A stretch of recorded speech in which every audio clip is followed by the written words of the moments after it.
You gotta love it. Proper British coastline. We're on an adventure across the UK as it opens up for travel again. Run! Yes, we're open! From rugged coastlines to breathtaking landscapes and natural habitats. See that? Our journey will take us across the 4 nations that make up the United Kingdom. And we're doing it sustainably in an all-electric revamp of an iconic British motor. This week, I'm in Scotland, meeting the conservationists restoring Britain's biggest national park. We want to see the forest continue to march right up the hill. Zipping through some spectacular scenery and tasting some traditional bakes with a TikTok superstar. How do you say cheers in Gaelic? Sláinte. Sláinte!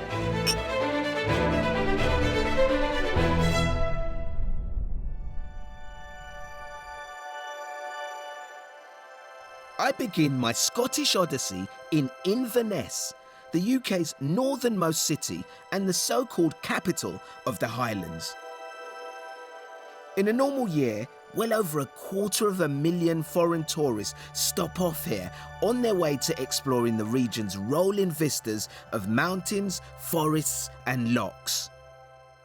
It's a city that's used to visitors, but I'm willing to bet they've never seen anything quite like this.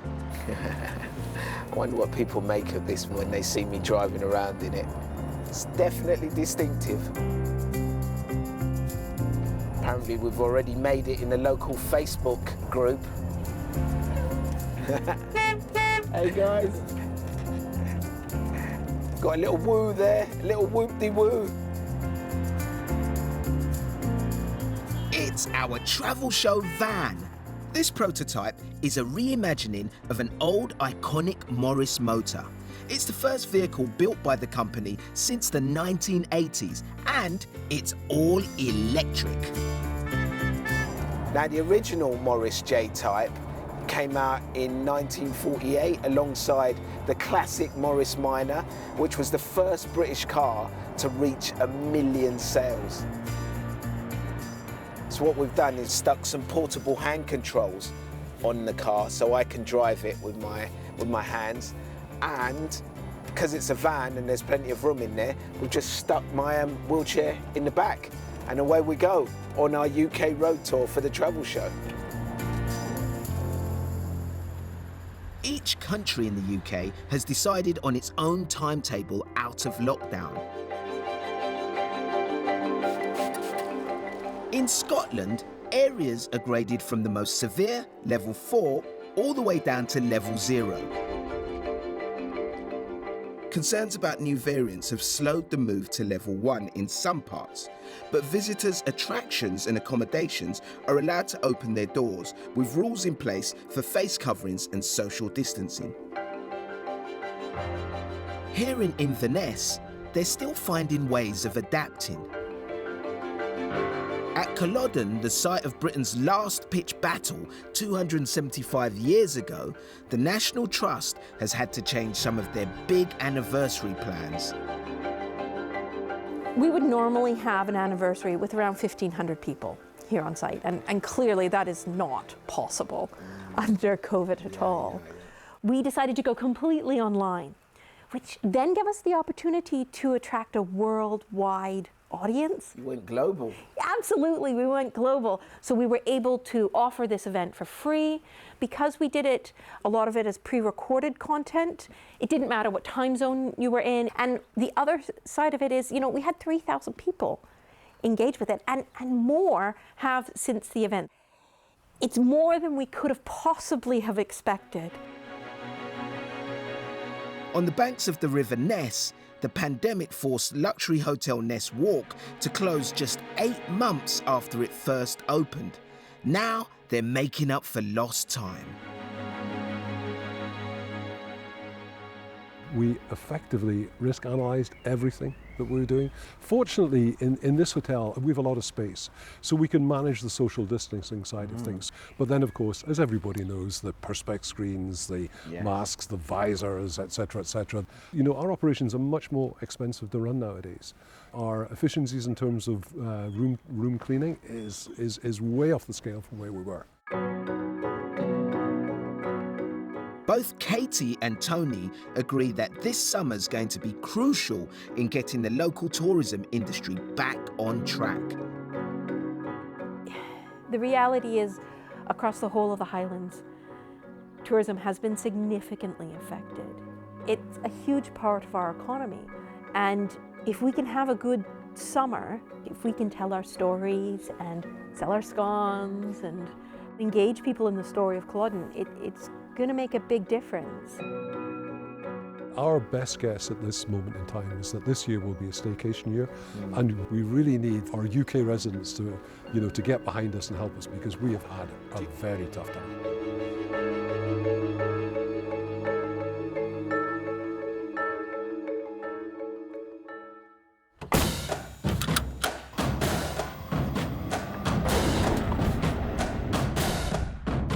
With things opening up again, I'm going to be travelling across the Highlands towards the Outer Hebrides of Scotland's extraordinary west coast. And I'm going to do it with the help of our travel show van, with an occasional break for the odd charge. My first stop is the UK's largest national park, the Cairngorms. I've heard there's an ambitious 200-year plan to restore this landscape. But I'm not sure our little van is up to the off-road bits. So unfortunately, I've had to switch temporarily to an old-fashioned gas guzzler.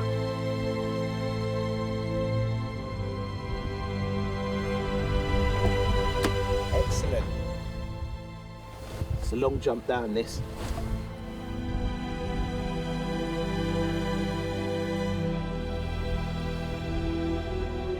So Dan, where are we? Well, Addy, we're in the Cairngorm National Park. We're at BENNETT Forest, which is owned by the RSPB, but it's part of the Cairngorm Connect partnership. It is absolutely beautiful. Can you tell me what Cairngorms Connect is? Yeah, so it's a partnership between 4 different landowning organisations, and what we're trying to do is restore natural processes. We're trying to get the forest to go back to its natural tree line. We're restoring peatlands that's going to help take carbon dioxide out of the atmosphere. And where we've got rivers that have been altered, we're making them more natural by restoring them to their kind of natural channels. I mean, excuse my ignorance, to my untrained eye, this looks pretty natural to me. I mean, why would you say it needs to be restored? Well, we've been working here for the last 30 years, Addy, and if you'd come here 30 years ago, you probably wouldn't be able to see many young trees at all. It's the largest chunk of Caledonian pine forest we've got left, but it's been constrained by grazing animals and burning and man's intervention for a couple of 100 years. So we want to see the forest continue to march right up the hills, and if we're able to come back in a couple of 100 years, we'd hopefully see some trees on the skyline up there as well. Wow. The partnership use a range of methods to help restore the landscape, including planting trees and managing deer numbers. This part of the Cairngorms is owned by the Royal Society for the Protection of Birds, and their on-site visitor centre at Lochgarten has just reopened after a big renovation. This place looks shiny and new.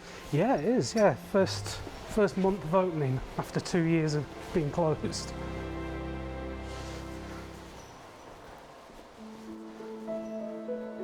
The centre's biggest draw is this observation area, looking out onto a tall platform containing an osprey nest.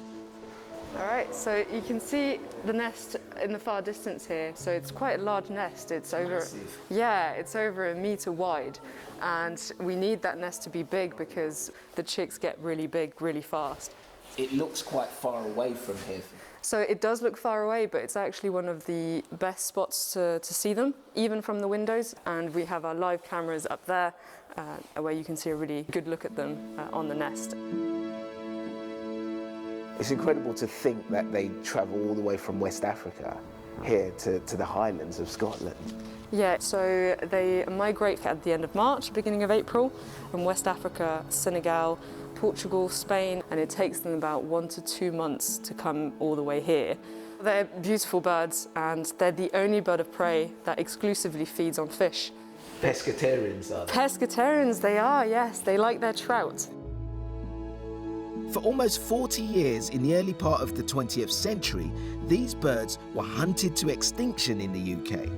Conservation work led to their successful reintroduction, and over the past few decades, their numbers have steadily grown.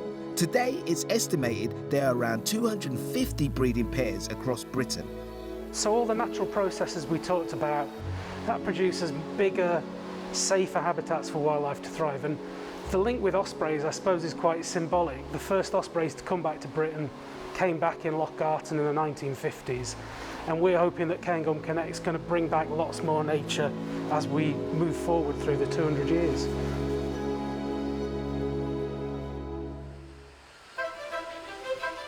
But there's more to the Cairngorms than just walks and wildlife. Adventure companies offer ziplining, canyoning, and something called whitewater tubing, riding one of these rubber rings downriver. I was hoping to give it a go, but the conditions were a little wild.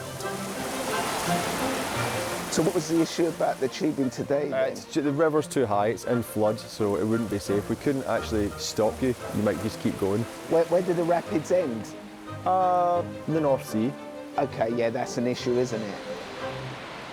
Like, now lockdown is easing, are you starting to see some pent-up demand? Yeah, absolutely. The main bank holiday weekend was sold out, so our first big weekend.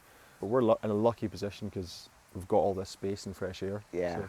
Guess you're like the perfect activity centre for COVID because of all the space.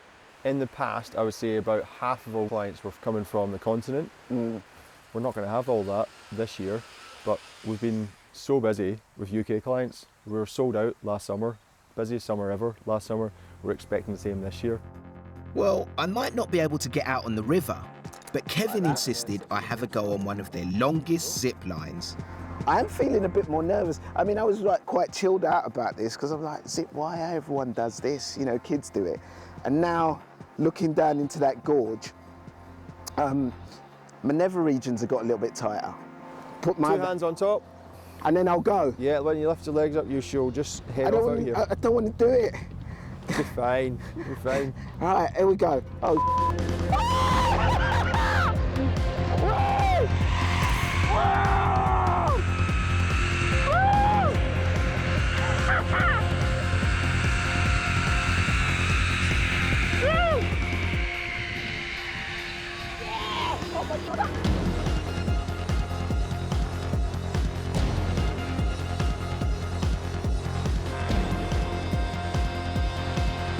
Next on my journey across Scotland, I'm travelling cross-country to catch a ferry to the Outer Hebrides. Look at that. Do you know what? I'm getting quite worried. It's the charge is going down a little bit faster than I thought it would. Next time I see somewhere to pull over, I'll pull over and then look on the phone on the app. Okay, so it's saying there's a charge point at a place called Fort Augustus. Loch Ness? Hey, great.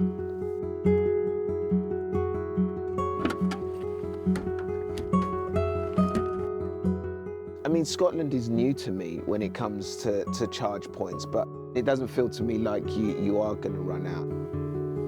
There are more than 1,500 charge points across Scotland, but fully charging the van at one of these stations can leave you hanging around a bit. You know, a lot of people said this to me. Aren't you going to get like really bored sitting at charge points waiting for the car to charge? But actually, you know, after a long drive, it's nice. Just makes you take a breath, pause, and enjoy the journey.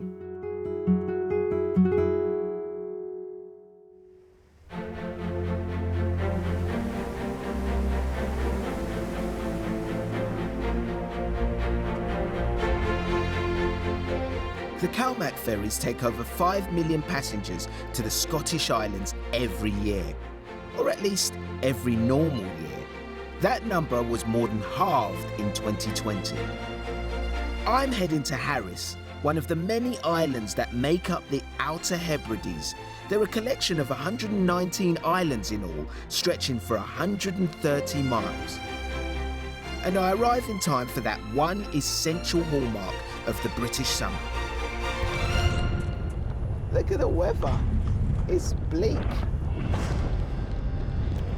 I guess this is what you get when you come to holiday in the UK. It's a different type of holiday.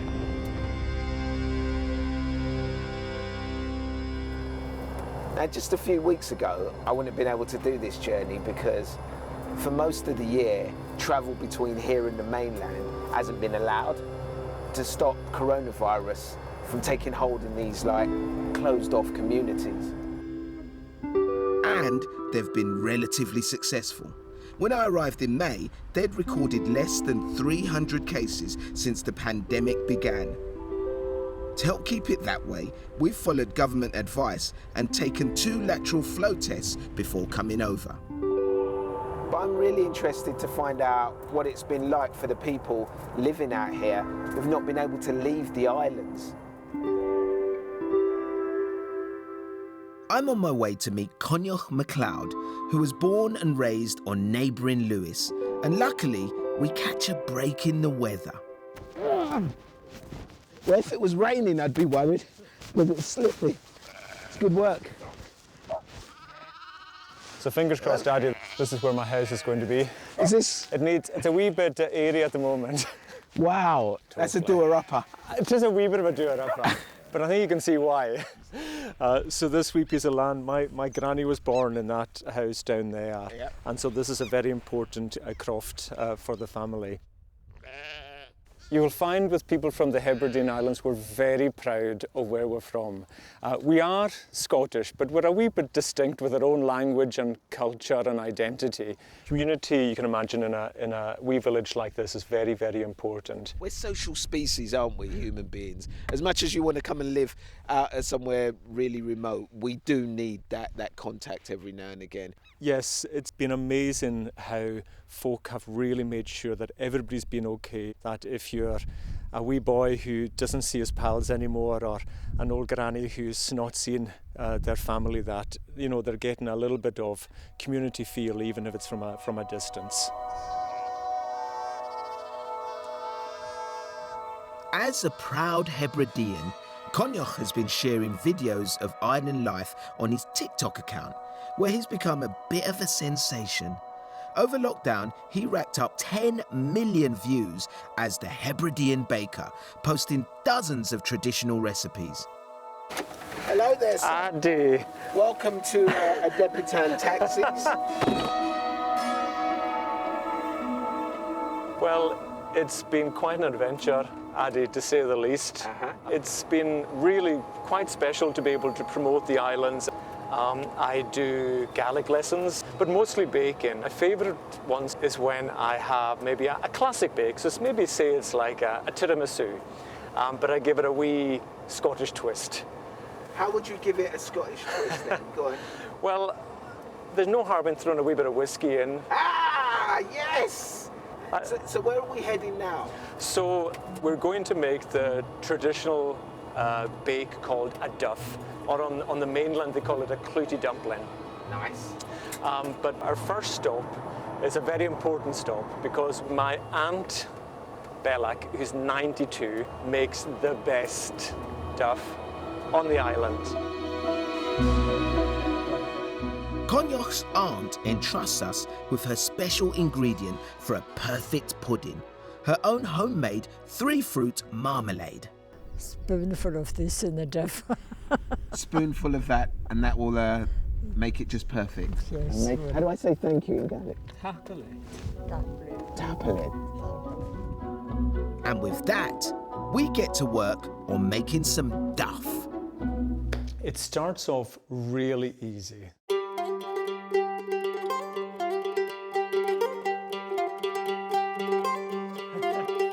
This traditional Scottish dessert is made with fruits and spices, then wrapped in a cloth and steamed. Now look at that! This is baking gold.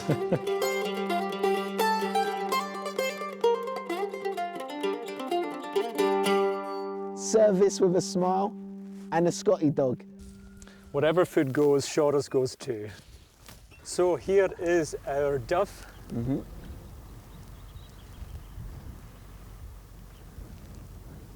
The texture is it's slightly different. I thought it would be like a typical fruit cake, but it's a bit wetter.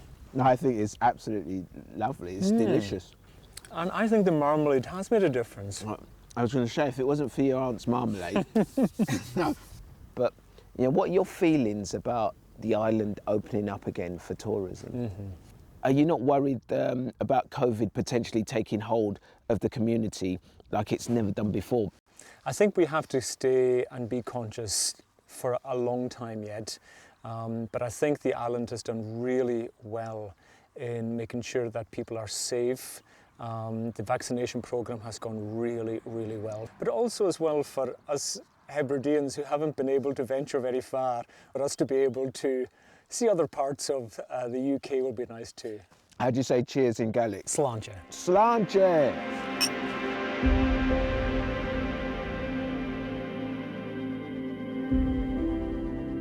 The main town on the Outer Hebrides is Stornoway, home to around 6,000 people.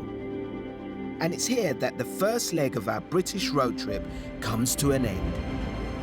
I think with all the COVID rules and restrictions, a lot of us have just got used to staying at home. But then I've come out here and immersed myself in all of this nature and got to meet actual real people, not just faces on a laptop or phone screen.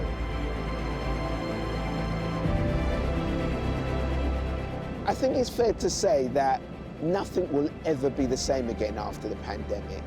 But if it teaches us to cherish more moments like this and to travel in a more mindful and responsible way, then maybe we can make it a change for the better.